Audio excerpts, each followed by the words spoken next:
함께 기도드리겠습니다. 아버지 하나님, 오늘도 이 첫 시간 먼저 주께서 친히 우리를 찾아주시니 감사합니다. 오늘도 나의 마음 문을 두드리시고 내 삶을 붙들고 동행하시려 함께 하시는 그 주님과 나도 함께 할 수 있도록 이 시간 성령으로 우리 각 사람을 붙드시고 역사하여 주시옵소서. 예수님 이름으로 기도합니다. 아멘. 오늘 우리에게 주시는 하나님 말씀은 사무엘하 6장 20절부터 23절의 말씀입니다.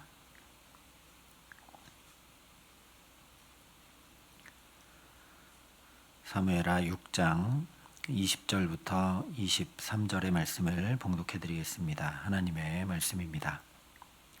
다윗이 자기의 가족에게 축복하러 돌아오매 사울의 딸 미갈이 나와서 다윗을 맞으며 이르되 이스라엘 왕이 오늘 어떻게 영화로우신지 방탕한 자가 염치 없이 자기의 몸을 드러내는 것처럼 오늘 그의 신복의 계집종의 눈앞에서 몸을 드러내셨도다 하니 다윗이 미갈에게 이르되 이는 여호와 앞에서 한 것이니라. 그가 내 아버지와 그의 온 집을 버리시고 나를 택하사 나를 여호와의 백성 이스라엘의 주권자로 삼으셨으니 내가 여호와 앞에서 뛰놀리라. 내가 이보다 더 낮아져서 스스로 천하게 보일지라도 내가 말한 바 계집종에게는 내가 높임을 받으리라 한지라. 그러므로 사울의 딸 미갈이 죽는 날까지 그에게 자식이 없으니라. 아멘. 5장 10절에 만군의 하나님 여호와께서 함께 계시니 다윗이 점점 강성하여 가니라 한 말씀의 증거로 두로왕 히람이 다윗을 위해 집을 지어준 일, 또 예루살렘에서 자녀들을 낳고 번성한 일, 블레셋 군대를 2번이나 물리치고 승리한 일을 말씀했습니다. 이 일들이 실제 삶에 다윗이 어떻게 점점 강성하여 간 것인지 보여주었던 것이라면 6장의 말씀은 영적으로 어떻게 점점 강성하여 가게 되었는지를 전해주고 있습니다. 그래서 언약궤를 예루살렘으로 모셔오는 일 가운데 다윗은 불순종이 아니라 순종으로 염치와 체면과 자기 주장이 아니라 회개로 하나님 앞에 나아갔습니다. 마지막으로 하나님 앞에 행하는 세 번째, 그것은 바로 감사입니다. 하나님 앞에 우리가 행하고 살아간다는 것은 곧 은혜를 기억하고 감사하는 것입니다. 감사가 우리의 영혼을 살찌우고 강성케 하는 일이라는 말씀입니다. 언약궤를 모셔오며 기뻐 춤추는 다윗을 보고 미갈이 이스라엘 왕이 오늘 어떻게 영화로우신지 방탕한 자가 염치 없이 자기의 몸을 드러내는 것처럼 오늘 그의 신복의 계집종의 눈앞에서 몸을 드러내셨도다 라고 하면서 피아냥거렸습니다. 그때 다윗이 이렇게 고백합니다. 이는 여호와 앞에서 한 것이니라. 그가 내 아버지와 그의 온 집을 버리시고 나를 택하사 나를 여호와의 백성 이스라엘의 주권자로 삼으셨으니 내가 여호와 앞에서 뛰놀리라. 그런데 다윗은 왕이 되었을 때도 이렇게 기뻐하며 춤춘 적이 없습니다. 저 같으면 왕이 된 날 기뻐하고 춤췄을 것 같습니다. 왜냐하면 다윗은 기름 부음 받고 사울이 죽을 때까지 계속 고생했기 때문입니다. 그런데 이제 왕이 되었으니 얼마나 좋았겠습니까? 그런데 그때도 다윗은 기뻐하며 춤추지 않았습니다. 그런데 오늘 하나님의 언약궤가 다윗성으로 들어오자 힘을 다하여 춤을 추며 기뻐합니다. 아무리 미갈이 업신여겨도 다윗이 그렇게 하나님 앞에 춤추는 것을 막지 못했습니다. 목동이었고 가족들마저도 외면했던 비천한 나를 하나님께서 이렇게 존귀케 하시고 왕으로 높이신 은혜가 크고 놀랍다는 고백입니다. 그뿐만 아니라 친히 이렇게 언약궤, 즉 하나님의 임재로 나 같은 자와 함께 하시니 내가 감사하지 않고 찬양하지 않을 수 없다는 고백이죠. 왜냐하면 언약궤를 모셔오려 하자마자 웃사가 죽게 된 일, 즉 하나님의 말씀대로 행하지 못하고 범죄한 일이 있었음에도 불구하고 이렇게 내 삶에, 그런 연약하고 부족한 자의 삶에, 또한 이 예루살렘 한복판에 주님의 임재 자체인 언약궤를 모실 수 있는 은혜를 베풀어 주셨기 때문입니다. 그러니 내가 어찌 이 하나님 앞에서 살지 않겠느냐라고 선포하는 거죠. 우리도 사람 사이에서도 누군가에게 큰 은혜를 입게 되면 결코 그 사람 모른 척하며 살지 않습니다.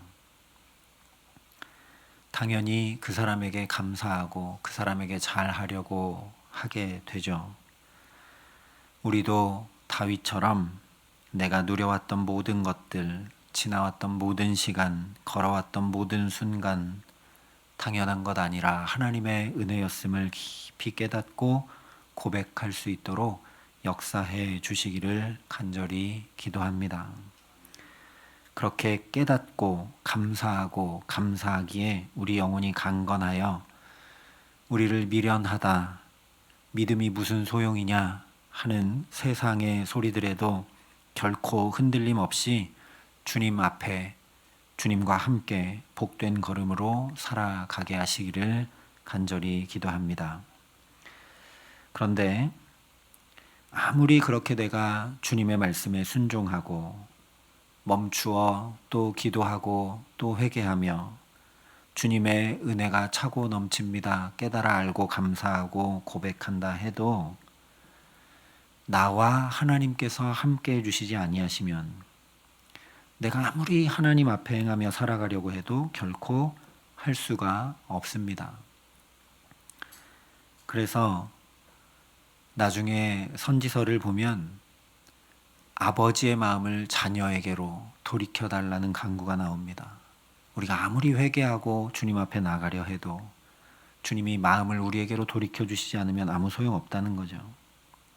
다윗이 오늘 이렇게 할 수 있었던 것은 오히려 하나님께서 친히 함께 해주신 역사 때문이라는 것을 우리가 분명히 알아야 한다는 겁니다. 약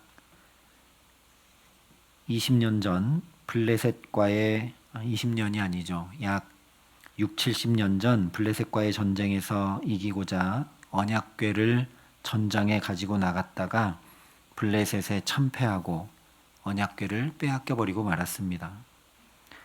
그러나 전쟁에 졌기 때문에 언약궤 뺏겼던 것 아닙니다. 하나님께서 스스로 이스라엘을 떠나셨던 것이죠.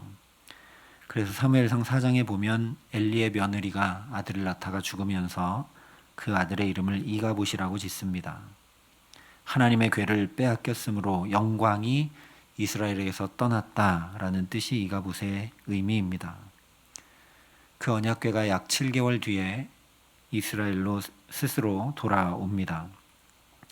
블레셋 사람들이 이 언약궤 때문에 병에도 걸리고 고통당하고 죽게 되자 새 수레를 만들어 거기 언약궤를 싣고 송아지를 낳은 젖 먹이는 암소 2마리에게 끌게 했는데 그 암소들이 똑바로 벳세메스를 향해 갔습니다. 이것을 보고 블레셋 사람들까지도 이것은 하나님께서 친히 행하시는 일이다. 우리가 언약궤를 빼앗아 온 것이거나 또는 돌려보내는 게 아니라 하나님께서 친히 하시는 것이다 라고 이야기했습니다. 그렇게 하나님께서 친히 다시 이스라엘을 향해 돌아오시고 함께 하셨는데 이후 약 20년 동안 언약궤를 이스라엘 백성들이 맞아들이지 못했습니다. 방치했습니다. 그래서 그동안 이스라엘은 이웃 나라들과 같이 왕 세우기를 고집했고 그렇게 세운 사울 왕의 공포 정치에 시달려야만 했습니다. 언약궤는 스스로 나갔고 스스로 돌아왔습니다. 그러나 그 언약궤, 즉 하나님의 임재 앞에서 내가 내게 오신 주님을 맞아들이지 않고 모셔드리지 않으면 오늘 다윗처럼 춤추는 인생은 살지 못한다는 겁니다. 분명히 하나님께서 이스라엘을 긍휼히 여기셔서 블레셋으로부터 스스로 이스라엘에게로 오셨는데 그냥 언약궤가 방치되어 있자 욕심대로 또 경험과 판단대로 이방 나라들과 똑같이 왕 세우려 했고, 그 왕은 하나님께서 심지어 그에게 성령을 충만히 부어주셨음에도 불구하고 이웃나라 왕들과 똑같이 군림하고 다스리고 경쟁자를 죽이려 하는 공포 정치를 행하는 가운데 곰핍한 인생을 살았다는 거죠. 그러나 오늘 다윗은 그 하나님의 임재를 사모하고 하나님 모셔드리기를 간절히 구하고 나아가자 참으로 실제로 춤추는 인생을 살아갑니다. 3만 명의 무리를 준비하여 모시기 원했고, 자신의 미흡함이 드러나자 또 기도하고 사모했고, 이제는 13절에 말씀한 대로 6걸음 옮기자 7번째 걸음에 맞춰서 먼저 하나님 앞에 감사의 제사를 드리며 간절히 하나님 임재하여 주시고 다스려 주시고 함께 해 주시기를 구했습니다. 우리는 어떤가? 이미 우리 삶에도 친히 먼저 주님께서 찾아와 주시고 함께 해 주셨습니다. 언약궤와는 비할 수 없는 하나님의 독생자 예수 그리스도께서 이 땅에 성육신하여 실제로 우리 가운데 거해 주셨습니다. 말씀이 육신이 되어 우리 가운데 거하심에 우리가 그의 영광을 보니 아버지의 독생자의 영광이요 은혜와 진리가 충만하더라 말씀했습니다. 지금도 성령께서 우리를 성전 삼고 우리 안에 거해주고 계신다 성경이 증거합니다. 저 2000여 년 전에 그 이스라엘 땅에 있는 사람들만 그들 가운데 오신 예수님을 만난 것이 아니라 오늘도 그 예수님의 영, 다른 보혜사인 성령께서 우리와 함께 해주시고 우리 안에 거하신다라는 겁니다. 너희는 너희가 하나님의 성전인 것과 하나님의 성령이 너희 안에 계시는 것을 알지 못하느냐. 그런데 우리도 마치 언약궤가 이미 돌아와 곁에 있지만 방치했던 것처럼 그렇게 살아가고 있는 것 아닌지 살펴보아야 하겠습니다. 또는 내 삶에서 하나님의 언약궤가, 즉 하나님의 임재가 언제 떠나갔는지 알지도 못한 채 그냥 살아가고 있지는 않은지 살펴보아야 하겠습니다. 그런 우리를 위해 오늘도 이 첫 시간부터 주님께서 안타까이 우리 마음과 영혼의 삶의 문을 두드리고 계시는 줄 믿습니다. 볼지어다 내가 문 밖에 서서 두드리노니 누구든지 내 음성을 듣고 문을 열면 내가 그에게로 들어가 그와 더불어 먹고 그는 나와 더불어 먹으리라. 마음과 영혼에 닫혀버린 문을 환히 열어 주님을 영접할 수 있기를 바랍니다. 언약궤 있는 자리에 복을 주신 것 확인한 후에야 다윗이 다시 가서 언약궤에 모셔왔던 것처럼 주의 영이 거하시는 처소라신 우리 몸과 마음과 영혼 한가운데 나는 할 수 없으니 주님 나를 다스려 주시옵소서. 주님 성전 삼으신 이 몸과 삶에 주님의 은혜가 임해오고 확인되게 하여 주옵소서 간구하면서 자꾸만 주님을 초청하고 환영하고 모시는 저와 여러분 될 수 있기를 바랍니다. 오늘도 첫 시간 주님만 갈망하고 목말라 사모합니다. 하나님이 곤고하고 힘겨운 삶에 어찌할 바를 모르는 삶에 주님 임하여 주시옵소서. 내게도 우리 자녀들에게도 가정에도 일터에도 교회에도 외롭고 지치고 힘들고 괴로운 이들에게도 주님 오시옵소서.